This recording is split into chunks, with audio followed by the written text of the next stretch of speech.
Welcome to the deep dive. Today we're tackling something really significant, a document that landed in July 2025 from the White House. It's called America's AI Action Plan. Hmm. Our mission basically is to cut through the jargon and really unpack what this blueprint means for AI in the US and frankly globally. It kicks off with this pretty powerful statement from Donald J. Trump, 35th and 47th president. He calls AI a new frontier of scientific discovery. And he goes on saying it can reshape global power, spark new industries, revolutionize how we live and work. It's big picture stuff.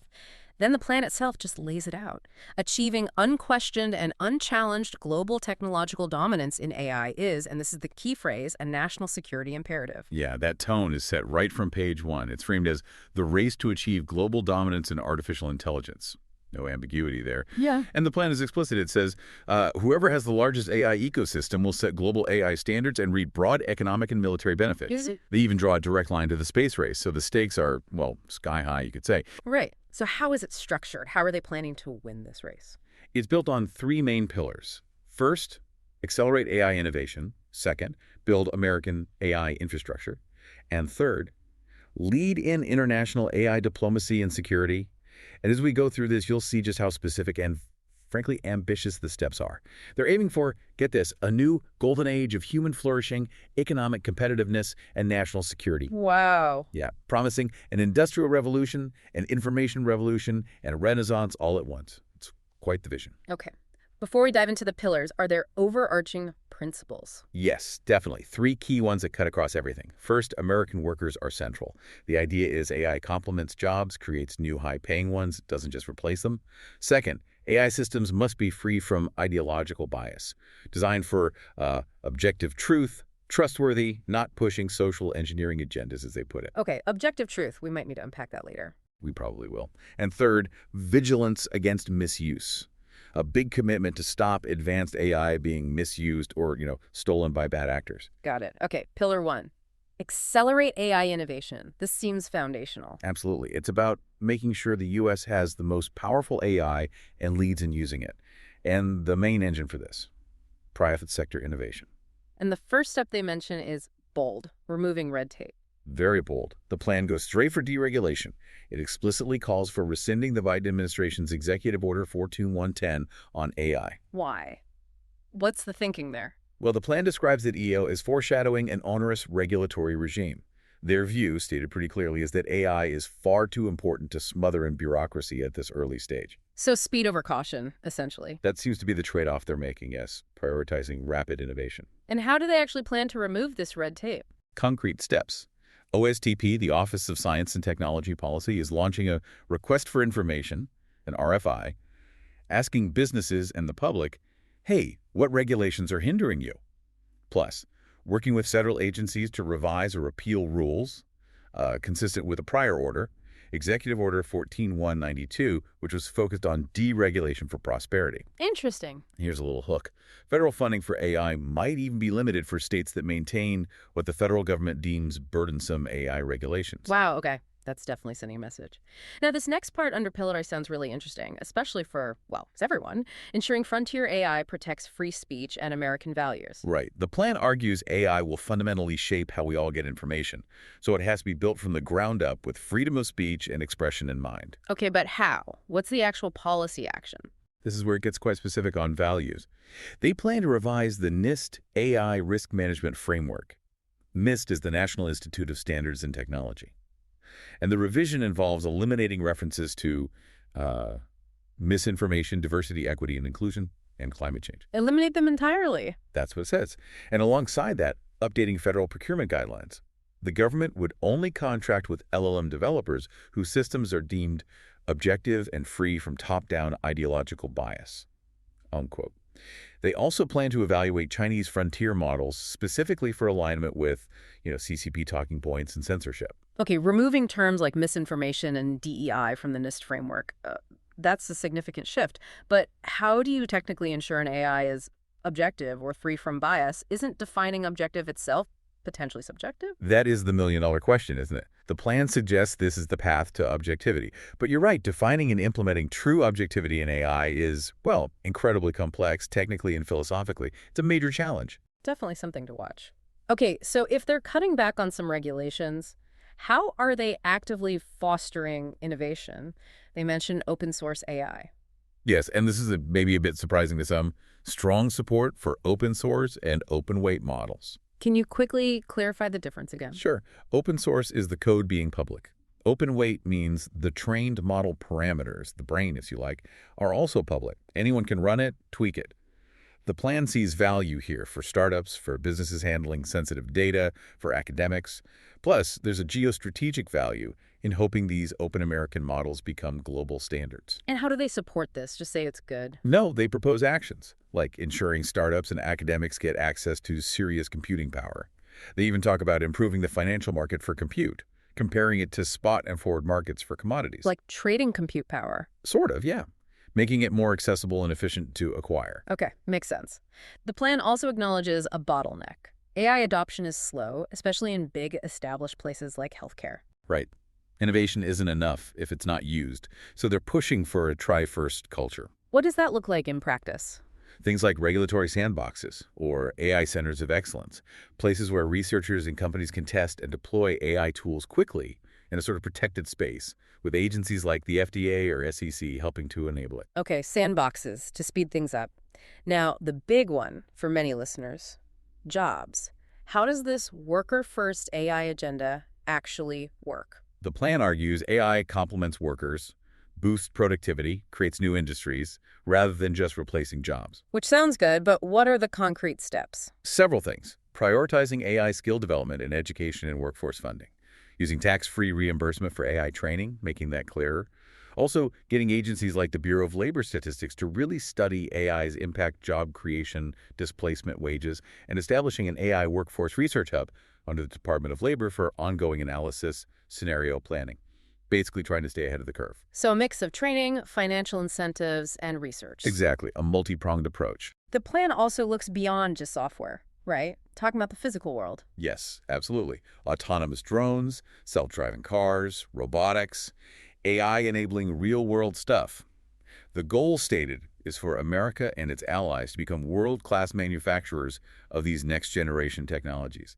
They envision a new industrial renaissance. Okay. And what about AI transforming science itself? Huge emphasis here. From designing proteins to generating hypotheses, the plan is to invest in automated cloud-enabled labs across different scientific fields, and crucially, creating massive, high-quality, AI-ready scientific data sets. Like what kind of data sets? Well, one fascinating example they float is exploring a whole genome sequencing program for life on federal lands. The idea is to gather vast biological data to train future foundation models for biology. Wow. Sequencing life on federal lands? That's ambitious. It really is. Shows a scale of thinking. But beyond using AI, what about understanding it? The plan acknowledges we often don't know why AI does what it does. Yet, the black box problem. The plan notes technologists often cannot explain why a model produced a specific output. And that lack of predictability is a huge issue for defense, national security, anything high stakes where lives are involved. So what's the solution proposed? Investing in breakthroughs in AI interpretability, understanding the why. Also, control systems and robustness against attacks. They even plan AI hackathons to probe for security flaws.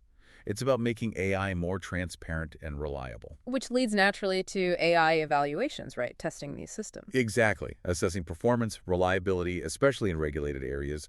The plan includes publishing guidelines for federal agencies to do their own evaluations, and investing in AI test beds, secure real-world settings to pilot AI systems in agriculture, transport, healthcare, you name it, building trust through testing. And what about government itself using AI? Big push there, too.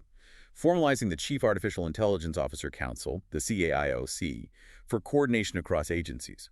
Creating an AI procurement toolbox to make it easier for agencies to buy AI. And specifically within the Department of Defense, establishing an AI and autonomous systems virtual proving ground. Also, using senior military colleges as hubs for AI research and talent. Okay, getting AI into government operations. What about protecting all this innovation and the deepfake problem? Two key points there. First, working with American AI developers to protect their innovations from cyber threats. Standard security stuff, but vital. Second, deepfakes. Beyond the existing Take It Down Act, they plan to develop NIST's Guardians of Forensic Evidence Deepfake Evaluation Program into a formal guideline. And interestingly, exploring how the legal system, including the DOJ, can handle fake evidence created by AI. That's a whole new frontier for law. Definitely. Okay, that covers Pillar 1. Let's move to Pillar 2. Build American AI infrastructure. This sounds like the nuts and bolts. It really is. And it starts with energy. The plan points out AI needs vast amounts of power, and U.S. energy capacity hasn't grown much since the 70s, unlike China's rapid grid buildout. A major bottleneck, then. A huge one. And the plan identifies the permitting system as a key reason why. It says the current system makes it almost impossible to build this infrastructure with the speed that is required. So how do they propose to speed up building data centers, chip fabs, energy projects? Through streamlining permits, establishing new categorical exclusions under NEPA, the big environmental law specifically for data centers. That means less environmental review for certain projects. Expanding the use of the FAST-41 process for large infrastructure projects, expediting permits under the Clean Air Act, Clean Water Act, Right. basically cutting red tape for building. But they mentioned security, too. Critically, yes. All this new infrastructure must also not be built with any adversarial technology. Yeah. So speed, but secure speed. Okay, so faster permits. But what about the grid itself? It needs more power, right? Absolutely. The plan lays out a three-phase strategy for the grid. Phase 1, stabilize what we have, stop it from falling over. Phase 2, optimize current resources, use things like advanced grid management tech better. Phase 3, grow the grid, big time, prioritizing reliable, dispatchable power sources, and embracing new tech-enhanced geothermal, nuclear fission, and even fusion. Fusion, that's still pretty far out, isn't it? It is, but they're including it in the long-term vision. The emphasis is on reliable, always on power to meet AI's massive constant demand. Okay, a huge energy overhaul. What about semiconductors? Reshoring manufacturing. Still a major goal. The plan talks about focusing on a strong return on investment for the American taxpayer from CHIPS Act funding, and maybe controversially, removing extraneous policy requirements for CHIPS-funded semiconductor manufacturing projects. Extraneous, like, well, environmental rules, labor standards. The plan doesn't specify exactly which requirements it deems extraneous, but the implication is streamlining conditions attached to the funding to accelerate building the fabs. It suggests a more purely economic focus. Got it.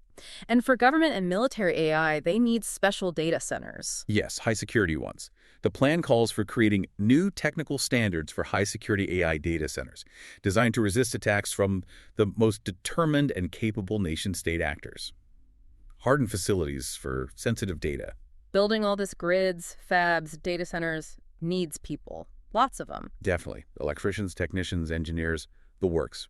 So the plan includes a national initiative to identify high-priority occupations for this build-out, plus expanding early career programs and, importantly, registered apprenticeships to build that skilled workforce. It's about the human infrastructure, too. And finally, under infrastructure, cybersecurity.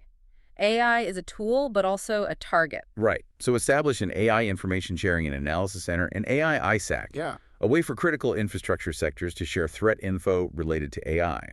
Also pushing for secure-by-design AI in critical systems, build security in from the start, and developing specific AI incident response actions within existing cybersecurity plans, being ready if or when AI systems fail or get attacked. Okay, that's a massive infrastructure push. Pillar 3, lead in international AI diplomacy and security, shifting to the global stage. Exactly. Because dominance isn't just domestic. It requires a global strategy. And the first part is quite assertive.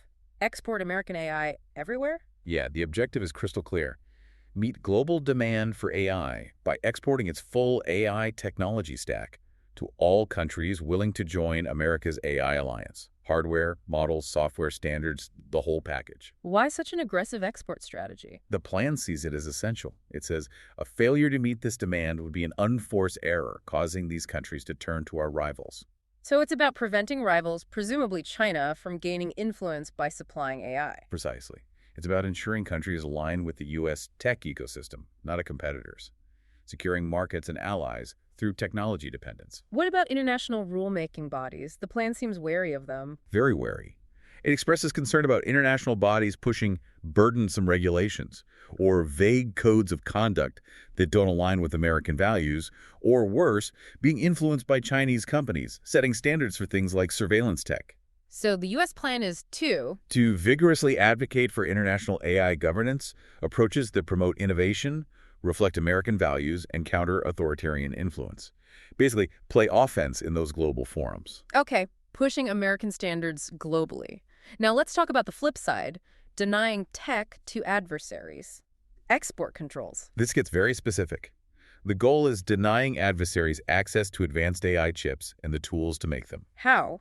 Beyond existing Some controls. novel ideas, Sure. exploring things like location verification features on advanced AI compute, basically tech, to ensure chips aren't being used in restricted countries. Geofencing for chips, almost. Well, that's interesting. And developing new export controls on semiconductor manufacturing subsystems.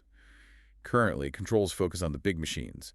This aims to restrict smaller critical components too, closing loopholes, and leaning on allies to adopt similar controls using tools like the Foreign Direct Product Rule and even secondary tariffs if they don't comply. It's a coordinated tech denial strategy. A real technological blockade, in effect. That seems to be the intent for certain advanced technologies. The plan also talks about evaluating risks from the most powerful, or frontier, AI models. Yes, proactively assessing national security risks, planning to evaluate frontier AI systems for national security risks in partnership with frontier AI developers. What kind of risks? Things like enabling sophisticated cyber attacks, or, more worryingly, helping design CBRNE weapons, chemical, biological, radiological, nuclear explosives. And specifically on biosecurity. A multi-layered approach, trying to screen out malicious actors using AI to synthesize harmful pathogens.